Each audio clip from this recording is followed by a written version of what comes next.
امام غزالی نے غالباً یہ بات لکھی ہے کہ ایک آیت ترجمہ اور تشریح ایکسپلانیشن کے ساتھ پڑھنا 15 مرتبہ قرآن کریم مکمل پڑھنے سے زیادہ افضل ہے۔ ایک آیت اگر آپ نے ترجمے سے پڑھا اور اس کی تفسیر پڑھی تو یہ 15 مرتبہ مکمل قرآن پڑھنے سے زیادہ افضل ہے۔ وہ تو الفاظ ہے صرف اگر پڑھ لیتے ہیں، لیکن اللہ کیا کہنا چاہتا ہے تو وہ تو ترجمے اور تشریح سے یہ بات نظر آئے گی۔ آج کی تراویح کے دوران ایک آیت مبارکہ تلاوت کی میں نے، 22ویں پارہ کی آیت ہے، اور یہ موضوع اور یہ مضمون اور اس کے اندر جو صفت اللہ نے بیان کی وہ اور بھی کئی آیات کے اندر اللہ کی یہ صفت آئی ہے۔ قرآن کریم کی آیت پڑھی میں نے تلاوت کے دوران، یا ایھا الناس انتم الفقراء الی اللہ، اے لوگو تم سب کے سب اللہ کے در کے فقیر ہو، منگتا ہو، بھکاری ہو، سوالی ہو۔ واللہ هو الغنی الحمید، اور اللہ ہی یا اللہ وہی ہے جو بے نیاز ہے اور لائق سراہنی ہے، لائق تعریف ہے، قابل حمد ہے۔ یہ جو ایک لفظ آیا واللہ هو الغنی الحمید، یہ لفظ اللہ نے اور بھی کئی آیات کے اندر قرآن کریم کے اندر رکھا ہے۔ جیسے ایک جگہ فرمایا ومن کفر فإن ربی غنی کریم، تو اے پیغمبر جو لوگ آپ کی بات نہیں مانتے اور دین اسلام کی طرف نہیں آتے تو وہ انکار کریں تو کرنے دیجیے، جو انکار کر بیٹھے دین اسلام سے پھر جائے یا اس کے دامن میں پناہ نہ لے تو چھوڑ دیجیے اسے، بے شک آپ یہ جانیں کہ آپ کا رب بے نیاز ہے اور بڑا کریم ہے، کرم کرنے والا ہے۔ ایک جگہ ارشاد فرمایا ومن کفر فإن اللہ غنی حمید، 21واں پارہ میں، اور جو کوئی منکر ہوا اسلام سے پھر گیا تو اس نے اللہ کا کیا بگاڑا، بے شک اللہ تو اس کے اسلام قبول کرنے نہ کرنے سے بے نیاز ہے اور وہ لائق سراہنی ہے، لائق تعریف ہے۔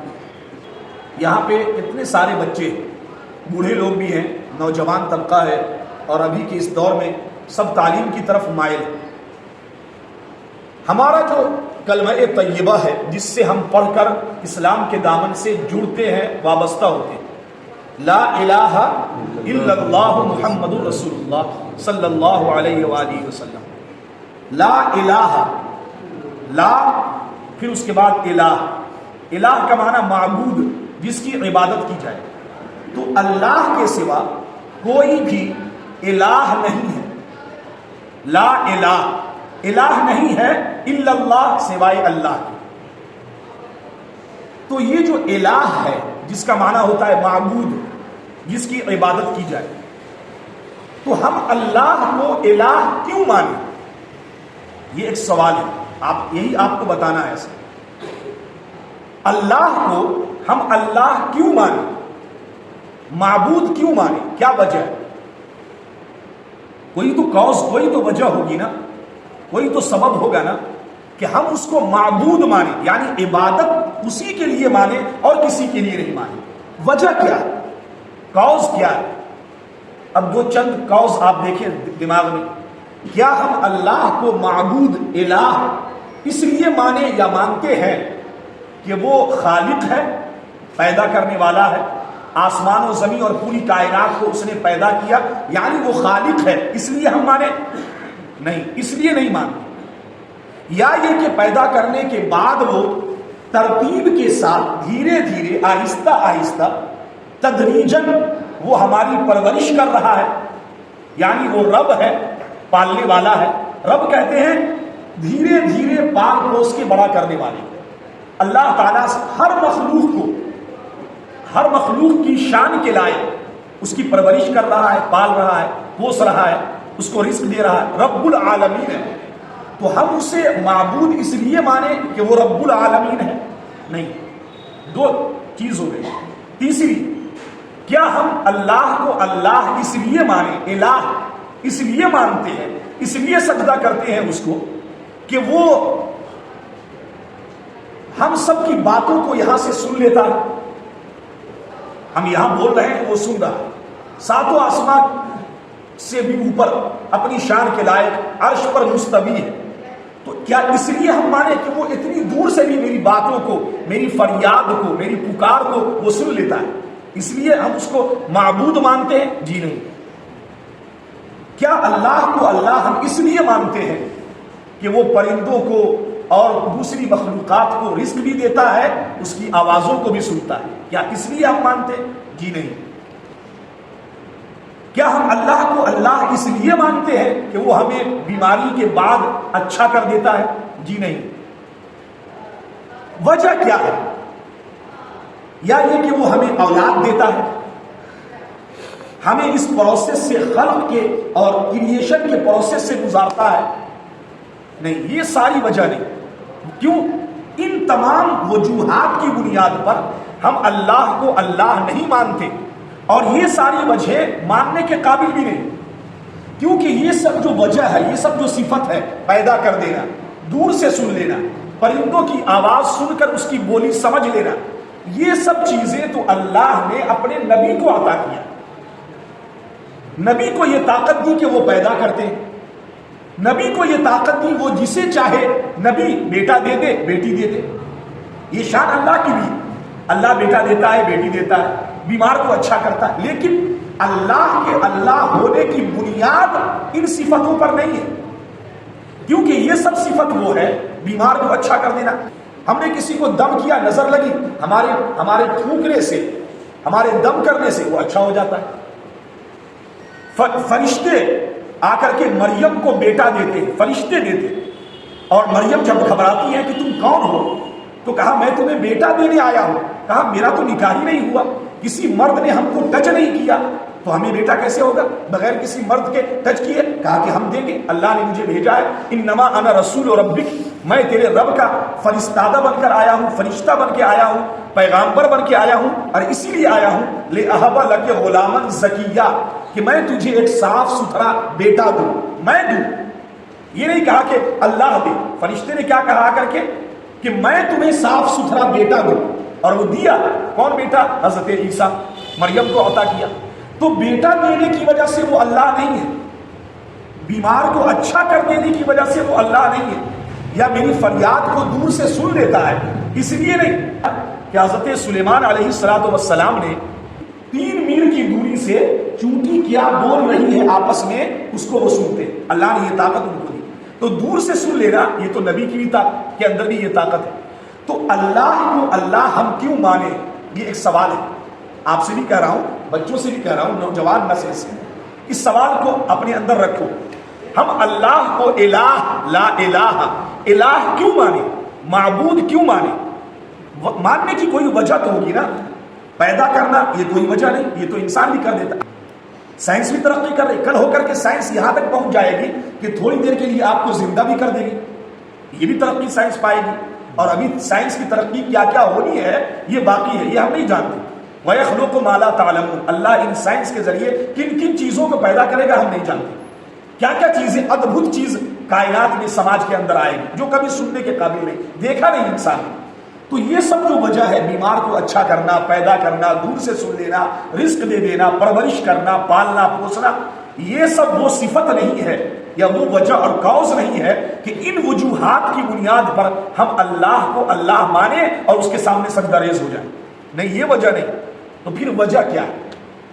کیا وجہ ہے کہ ہم اسی کو معبود مانیں، اس کے سوا کوئی نہیں، سب کا انکار کر دیں؟ تو اس کی ایک ہی وجہ ہے جس کو اللہ نے خود بیان فرمایا. اور وہ کہاں بیان کیا؟ ایک دم شد و مد، ایک دم زور کے ساتھ بیان کیا سورہ اخلاص کے اندر.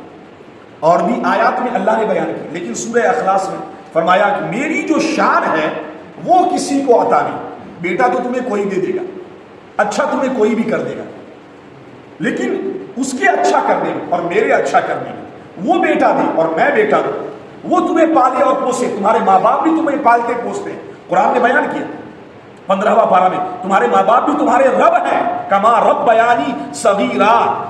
تمہارے ماں باپ تمہارے رب ہیں، حالانکہ رب تو وہ ہے. تو رب مانا پالنے والا، پوسنے والا، پرورش کرنے والا.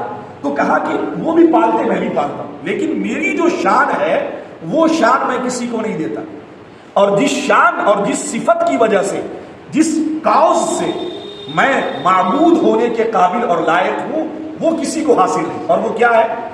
وہ ہے اللہ کی شان صمدیت، شان بے نیازی، جس کو اللہ نے بیان فرمایا قل هو اللہ احد اللہ الصمد۔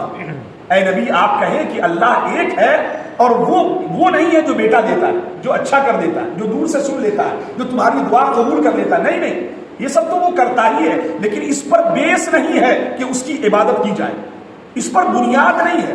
بنیاد تو یہ ہے وہ عبادت کے لائق وہی ہے اور کوئی نہیں، اس لیے کہ اللہ الصمد، اللہ کی شان شان صمدیت ہے، شان بے نیازی۔ لوگ اچھا کریں گے، تمہیں مال بھر بھر کے دیں گے، تمہاری مدد کریں گے، اللہ بھی مدد کر رہا ہے، لوگ بھی مدد کر رہے ہیں، وہ بھی تمہیں بیٹا دیں گے، ڈاکٹر تمہیں اچھا کر دیں گے، لیکن اچھا کرنے میں، بیٹا دینے میں، ان تمام میں وہ محتاج ہوں گے، میرے محتاج ہوں گے، علم کے محتاج ہوں گے۔ آپ ڈاکٹر ہیں، کس کو کیا بیماری ہے آپ آلہ کے محتاج ہوتے ہیں، آپ لگا کے جانتے ہیں۔ ہر ایک انسان کچھ بھی کام کرے تو وہ کسی نہ کسی شے کا محتاج ہے۔ اللہ کی شان یہ ہے کہ اللہ محتاج نہیں، بے نیاز ہے۔ یہی وہ شان بے نیازی ہے، شان صمدیت، اللہ الصمد۔ اللہ کی شان شان صمدیت ہے، شان بے نیازی، کہ وہ کسی کا محتاج نہیں ہے کسی کام کے کرنے میں، جبکہ سب کوئی کام کرے گا لیکن کسی نہ کسی زاویے سے وہ محتاج ہوگا۔ اللہ محتاج نہیں ہے، اور یہی اس کی وہ صفت ہے جو انسان کو سرنڈر کرواتی ہے، مجبور کرواتی ہے کہ تم میری ہی عبادت کرو، یہی وجہ ہے، ورنہ میرے سوا کوئی اور اس لائق ہے نہیں کہ اس کی عبادت کی جائے، چاہے وہ نبی ہو، چاہے رسول ہو، چاہے کوئی ڈاکٹر ہو یا سائنٹسٹ ہو، سب کسی نہ کسی زاویے سے کسی کام کے کرنے میں محتاج ہوتا ہے۔ تو اللہ نے اس کو بیان فرمایا یا ایھا الناس انتم الفقراء، اے لوگو تم سب فقیر ہو اللہ کے در کے، اور فإن اللہ هو الغنی الحمید، اللہ غنی ہے، بے نیاز ہے۔ جیسے ہم لوگ بھی دعا کرتے ہیں اللہ میرے دل کو غنی کر دے، مالدار کر دے، کسی کا غنی کا مطلب کیا دعا کرتے ہیں کہ کسی کا محتاج نہ رکھے، تو کسی کا محتاج نہ ہو کر کے بھی ہم اللہ کے محتاج ہیں، لیکن اللہ کی ذات وہ ہے جو کسی کی محتاج نہیں، اور یہی اس کی وہ صفت ہے، یہی واحد صفت جو اس کی ذات میں وہ خوبصورتی پیدا کرتی ہے، یہ صفت صمدیت، یہ صفت بے نیازی، یہ صفت غنائیت، غنی ہونا، بے نیاز ہونا، کہ انسان اس کے سامنے جھکنے پر مجبور ہے، ورنہ ہر انسان بہت سارے کام کرے، ہواؤں میں ہزاروں ٹن لوہے کو دوڑا دیا اور بالکل ایک ماہ کے سفر کو ایک دن میں طے کر لیا۔ انسان کیا کیا کر رہا ہے، چاند پہ پہنچنے کا دعویٰ، سمندروں کو چیر کر کے اس میں جہاز ڈال رہا ہے اور تیزی سے سفر کر رہا ہے، کل کیا کیا اور کرے گا، وہ سب کچھ کرے گا، لیکن اس کے باوجود تمام کام کے کرنے میں انسان محتاج ہوگا، فرشتہ محتاج ہوگا، جنات محتاج ہوگا، لیکن اللہ جو کام کرتا ہے یا کرے گا تو اس کے کرنے میں وہ کسی کا محتاج نہیں۔ یہی وہ شان ہے، یہی اس کی وہ صفت ہے جو تمام سے ممتاز کرتی ہے اس کو، اور اس کو اس قابل بنا رکھی ہے کہ سارے لوگ اس کی عبادت کریں۔ یہی وہ شان ہے جس کو لے کر کہا جا سکتا ہے لا الہ الا اللہ، اللہ کے سوا کوئی عبادت کے لائق نہیں، کیونکہ وہ ایسا معبود ہے جو کسی کام کے کرنے میں کسی کا محتاج نہیں، وہ بے نیاز ہے، اور ساری انسانیت اور ساری کائنات اللہ کی محتاج ہے، احتیاج مند ہے، اس کی ضرورت مند۔ اللہ تعالی ہمیں بھی یہ جو اس کی شان ہے، شان بے نیازی، اس شان بے نیازی کا کچھ صدقہ اللہ ہمیں بھی عطا کرے، یعنی دنیا میں رکھے، اپنا محتاج بنا کر، ہمارے دل کو غنی رکھے۔ یا ایھا الناس انتم الفقراء، اے لوگو چاہے تم کچھ بھی ہو، کتنے بڑے کیوں نہ ہو، تم سب اللہ کے در کے بھیکاری ہو، واللہ هو الغنی الحمید، اور اللہ بے نیاز ہے اور قابل سراہنی ہے، لائق تعریف ہے۔ اللہ ہم سب کو بھی اپنے کرم اور صدقے اس لائق بنائے کہ قیامت کے دن ہم تمام کو بھی عزت نصیب فرمائے۔